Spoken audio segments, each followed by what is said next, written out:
Hi everyone, this is the main one.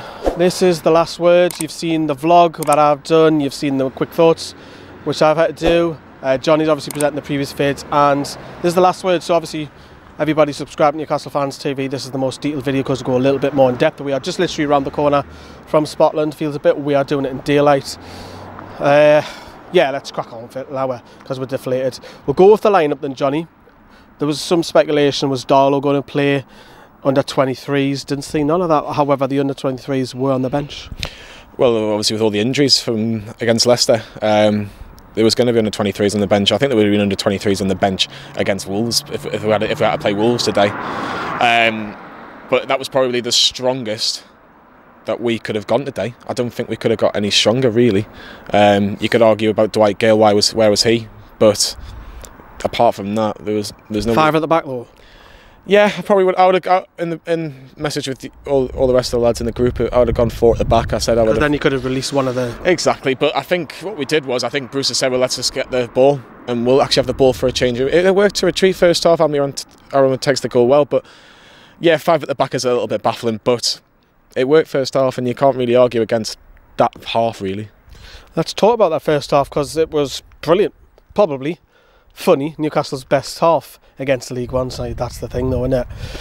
You can't really ask more because Joelinton and Atsu were your outlets. Atsu was getting a lot of joy, so was Joelinton. Couple of chances here and there, but Almiron took his goal really well. It was good for him, good confidence boost off him. We needed the first goal, I think, just to kind of go like, we're the Premier League side, we're going to dictate how we're going to play the game and we're going to make sure that we get through comfortably. And for the first half it worked, and Almiron gets the ball inside the box and hits it first time. Well, a little tiny touch and then hits it, and it's a great finish. The keeper got nowhere near it, and you're thinking at that point, brilliant. Miggy's got a goal, another goal on the two in the last few games. 5 and 2 and 5, is it? 2 and 5. Better than what it was, where it was like 0 and 28 or something like that. So it's getting better and he's getting a little bit more confident. Again, any goal against any team is going to help Miggy Almiron at the minute, and it'll help us hopefully in the next few games. If another player can get a goal, it might help him, but that does look very unlikely at the minute. In terms of actually after that, again, it was quite simple, quite straightforward. Dubravka had nothing to do. Yedlin was getting a lot of the ball on the right hand side. Atsu was beating his man. And then Rochdale make a good substitution. Yeah, you've got to give credit to Rochdale, Murphy making that sub, because he's realised Atsu's getting the best of my fullback.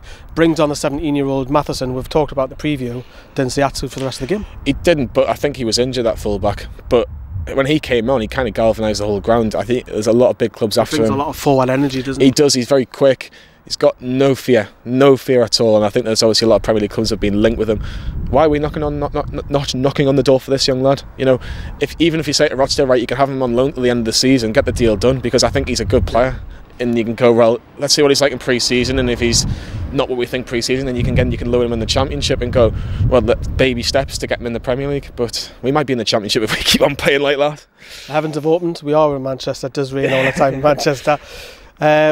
We'll skip Joelinton for the first half because I want to talk about him in general later on, because he didn't have a great first half and he should have scored a chance. So we're going in 1-0 up. I think this is good, you know, we're a full voice, we're 1-0 up, we're going to go through.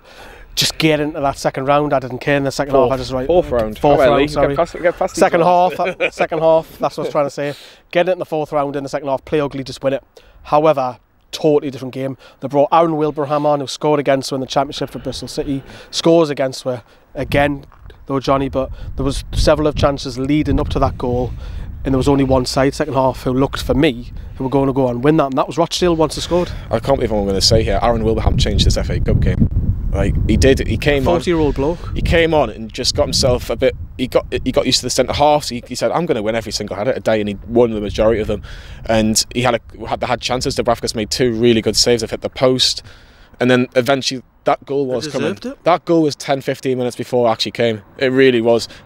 As soon as Dubravka saves that first shot towards the top left-hand corner, that should be the alarm bells going right. No more. Don't give them any more shots. Don't give them any more chances to go and be involved in this FA Cup tie. Who do you blame for all those chances that were leading up? Because the midfield's overran, or do you look at?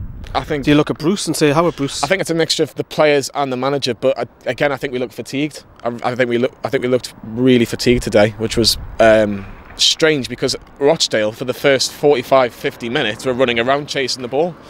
You know, they should be the ones that are a bit more tired. They've played 3 games in the matter of a week or so. That, you know, everybody else plays these festive fixtures. Why are they more energised than us? I think you've also got to give Murphy, their manager, credit for those 2 changes. Realise that he's a young lad coming through the game. Fantastic. Rochdale deserved at the very least a replay of that. We'll talk about the performances in just a second. But Steve Bruce has obviously just been asked a few questions in the press box just before. Let's have a look at what he said. Look, we were excellent in the first half, and our frailties are there for everybody to see again. Unfortunately, we don't score. We have had enough opportunities to put the cup tie to bed, and when you don't, you've always given that encouragement to the opposition. They changed. They went a bit more direct in the second half, and I think the loss of Mutu and Almiron, that spark up front which they give us, the pair of them. Unfortunately, you know, the pair of them have picked up injuries, so.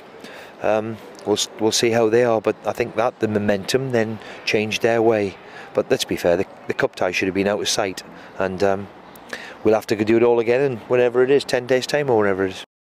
Right then, so the positives, Johnny, are Matt Ritchie, absolutely brilliant to see him back. Miguel Almiron scoring. Some people might question the next one, that was still in the FA Cup, because some people aren't really bothered. It's a hindrance. Why? Well, I'm like Paul. I want that FA Cup run. Why? Why are we not? I'm sorry. Newcastle haven't won a trophy in God knows how long. 50 years. We get reminded every single year. 51 year this year. We get reminded every single year. We haven't won a trophy. Okay. You get other teams bantering off us because we haven't won a trophy.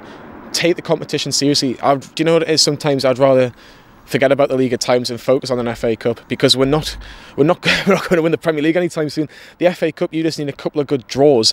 Look at Wigan. Wigan won not too long ago. They had fantastic draws all the way through, and then played Man City in the final and beat them on the odd day.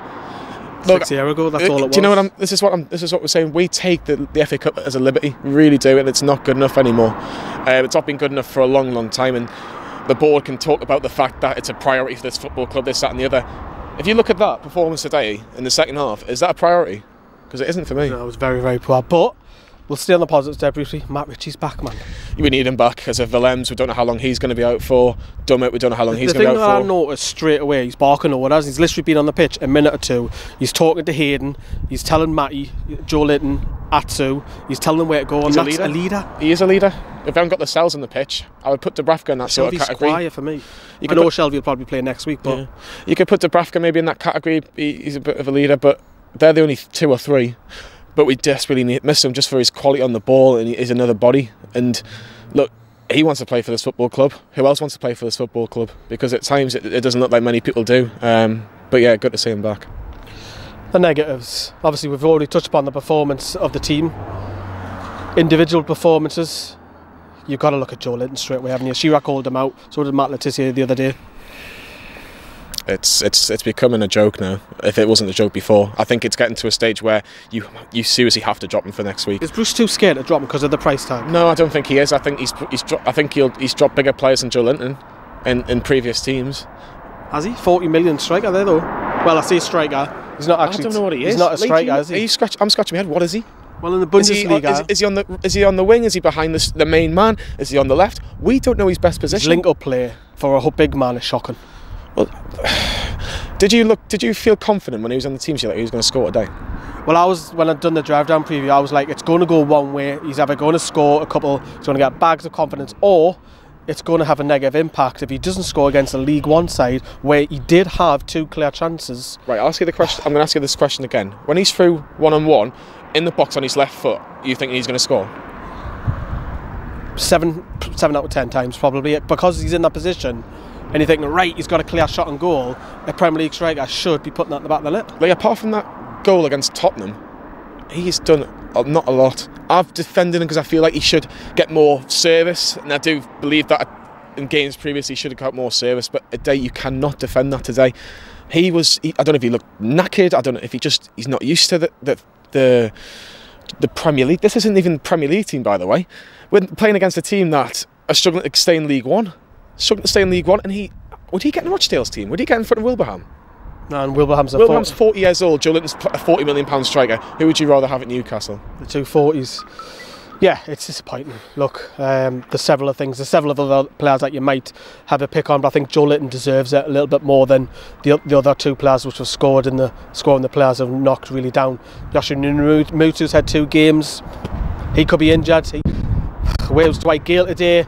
Dwight Gale must be getting sold. Do you reckon? If he's not injured? You're telling me that he wasn't injured. He was on the bench against Leicester, wasn't he? He didn't come on. So unless he's got injured in a warm down, well, you'll know a bit more. You'll know a bit more from Bruce in his press conference afterwards. But for me, he must be on the verge of being sold. And if he is on the verge of being sold, we need a replacement in. Whether that will happen, who knows? These spinning plates, whatever these spinning plates are, get people through the door. Well, Yoshino Umutu started the last 2 games and Dwight Gale hasn't. Them two need to be sold, I'm sorry, but they're not good enough. Joelinton will get until the end of the season to kind of prove everybody. We're not going to sell Joelinton anytime soon now because of the price tag. Exactly. Right, we're going to wrap up. Johnny's going to jump in his dad's car behind. I'm going to be jumping in the car and heading home, but very disappointed. Let us know what you think as well. And of course, remember, we've got the radio show. We'll be talking all about the past week because it's been a busy week at the Tune. Ta-da, everyone. Bye-bye.